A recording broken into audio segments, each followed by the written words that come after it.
Hi guys, and welcome to Stephen King Cemetery Club.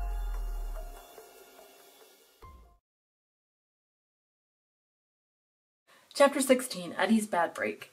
Eddie is, as an adult, remembering the fact that he had a doctor's appointment where a doctor looked at his arm and said, you know, there's a break here that we've never discussed, which is odd for Eddie because he's a hypochondriac. So you would think that that would have left a very big imprint. Quote, but it was an old break, a minor irritation, something that happened a long time ago in a boyhood he could barely remember and didn't care to recall. Page 729. Mr. Keene, the druggist, the drugstore guy, he has a talk with Eddie about placebos because, as we discussed earlier, Eddie's mom has been giving Eddie fake asthma medication. The pharmacist has gone along with it. The doctor has gone along with it. She wants him dependent on her, and it's just very manipulative. And Mr. Keene has finally had enough. He wants Eddie to have a normal childhood. It's hard. It's hard.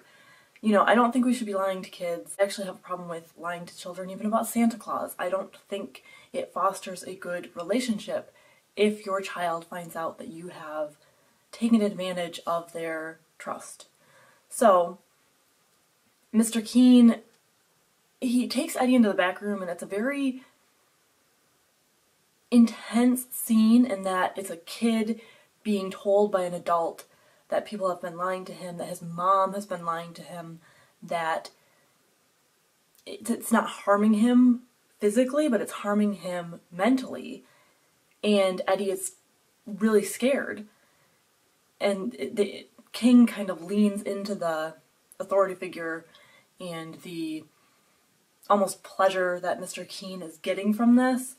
But whereas I used to read it more in that way before, as an adult, I think Mr. Keene is doing the right thing because Eddie should have the information and his mom is abusing him.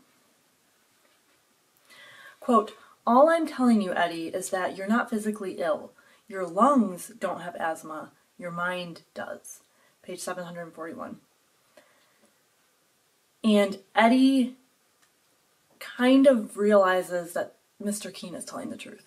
He runs out because he's, like I said, scared. And he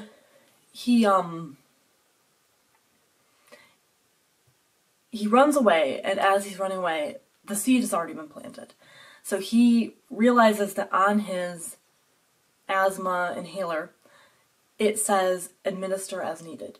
And with all the medications he takes, with all the medications that his mom takes, he knows that medication is dangerous to just take whenever you want. So he thinks, oh yeah, that is kind of a weird thing. You know, I shouldn't be able to just take this whenever I want it. That is an indicator that something is not on the up and up. Almost throws the aspirator away. He gets caught by the Bowers gang, and they kind of just like shove him around, pass him between each other. They rub stones and gravel all over his face and cut him, and they're really, really hurting him. And a guy from a store comes out, a store owner comes out, and he yells at them, but Henry Bowers just goes after the guy and makes him retreat into the building, and he ends up calling the police. So the police are on the way. Eddie has gotten away with this distraction, and they chase him. So it's not even good enough that they already beat him up. They pursue him. And, you know, part of this is from the rock fight, residual hatred and anger, and, you know, they already had conflict, and so now there's kind of an all-out war with these groups. And Eddie gets away, they catch him, and they break his arm. And then the cops show up, and he's taken to the hospital. Eddie's in the hospital. His mom is beside herself, and she is just making it difficult for anyone to treat him. She is in the way, she is giving her opinion, she is Eddie's mom. And she sends away Eddie's friends. They come to see Eddie, and she's like, no, he doesn't want anything to do with you, especially after this. He's done with you. And they go away. Eddie has dreamt this or had a vision of this, and he confronts his mom. He's like, why did you send my friends away? And in that moment, he has the upper hand because he believes Mr. Kane. He knows his mom has been lying to him. He knows that the way to manipulate his mother is to use his asthma inhaler. So he basically makes a deal with her saying, you know, I could be convinced to use my inhaler if I were to be allowed to hang out with my friends. So he basically manipulates his mother into allowing his friends to hang around. It's kind of a trade-off. And the losers come back to the hospital. They all sign Eddie's cast in another binding ritual that kind of brings them all together. Chapter 17, another one of the missing, the death of Patrick Hockstetter. Beverly has gone to the dump to practice with the slingshot. She has been chosen as the best shot out of the group.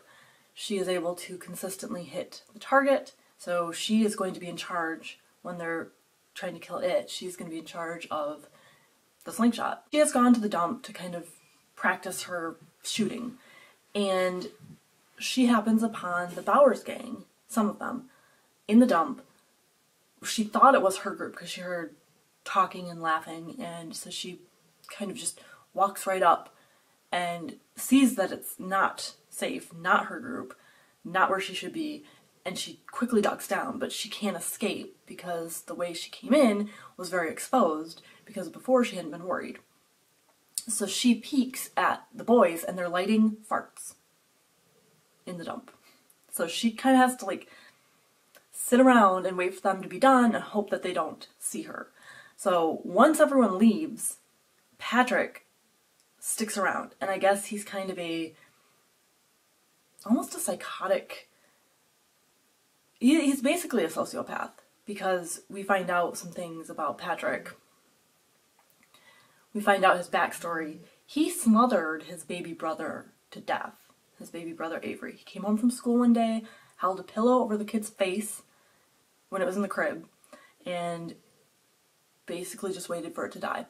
And he left some wet boot prints in the room, and his father found them and suspected him but never said anything. Which is also interesting because we find out that later he starts killing animals. He puts them in this refrigerator that he has found in the dump, and he suffocates them, and it's very, very terrible.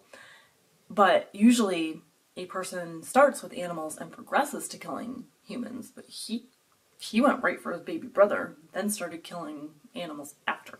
So Patrick is hanging around, he goes to his refrigerator, Beverly can see him, and he opens it, some flying leeches come out and they start sucking him dry. They just attach to everything, and one gets on his eyeball and just sucks the eyeball liquid out, and it's really gross. But then after the leech stuff happens, Pennywise comes and carries him away and starts eating him underground. Beverly comes out of her hiding place once Patrick is gone, carried away, and she sees these leeches, and she hits one with a ball bearing, but she hadn't hit it. She aimed incorrectly and it curved around, like some force was guiding the ball bearing, and it hit it and killed it. She follows the trail that Patrick's dragged dead body made, and she goes all the way through the barrens into one of those pumping station areas where the like sewer kind of sticks up out of the ground and has a grate over it. She goes over to that and it's slightly ajar. It's so creepy. She hears Pennywise down there chuckling. The losers inspect the refrigerator together and orange pom-poms fall out of it. And then on the inside door, Pennywise has written a message that he's going to kill them all in blood. So Bill starts yelling that they're going to kill him, and all the losers end up in this big hug in the rain, all comforting each other, all, you know, binding themselves together yet again. Chapter 18 is the bullseye. And they figured out that they're going to go with the standard myth that silver will kill monsters. So they have made silver slugs. Ben has shown them how to do it. On the 25th of July, they go to the house on Nybole Street and hunt for Pennywise. They get in there, the house is gross and creepy, and it has these properties to it, and it is able to change and shift size. So at one point they look like they're really far away from each other, but the house is quite small, so it really shouldn't be like that, but it's almost as though space and time don't matter. They go into the bathroom and Pennywise comes up through the toilet drain area, and he's a shifting, shapeless thing, a silvery thing, and they don't know what he is until Richie locks on and says it's a werewolf, and once he says that, it locks in for everyone. So it requires one of them to express what it is, and then that solidifies the shape for everyone. And they have this huge fight with the werewolf, and it's very scary. Ben almost gets killed. His stomach gets swiped by the claws, and if it had gone any deeper, he would have, all of his insides would have come out. Beverly has 2 slugs. She shoots, misses the first time, and so she's pulling the other one out of her pocket, and it becomes a very, almost like the movie For Love of the Game with Kevin Costner, how he tunes everything out to concentrate before he pitches. It's kind of like that, where she shuts everything down, slows everything down, and manages to take her shot. And she hits him. She hits Pennywise. And it's in shock, it's in pain, it didn't expect this, and all of the kids start yelling at Beverly to take another shot. And it doesn't realize that they are out of ammo now. So she pretends to put more ammo into the little slingshot cup, and she pulls it back, and it hesitates for a minute and then is like, I'm out of here. It's actually scared, and it runs away. Then we get Derry, the 4th interlude, and this is the final interlude. This is where Mike has made his decision to call his friends. And we get the story of lumberjack Claude Hero, which I don't know if I pronounced that right. And he avenged some of his friends who were murdered. He goes into a bar, he starts slicing and dicing the people responsible. They're just playing cards at this table, and all these other people are in the bar, and they're just hanging out amidst this bloodbath, pretending like they're not seeing anything, pretending like nothing's out of the ordinary. It's just such a weird story. So he just takes an axe and he slaughters a whole bunch of people. There's a guy whose head is rolling around, and you know, everyone is okay with it at the time. He gets locked up in the little jail that they had at the time, and the sheriff is out of town, so the townspeople then end up, I mean, some of the people who were at the bar, who were okay with it, they end up breaking him out and lynching him. And Pennywise, of course, was there, and that's what kicked off the cycle that is ended by the ironworks explosion. So that is the end of kind of like the Derry history. And then Mike calls his friends and tells them that it's time that they reunite because they have unfinished business.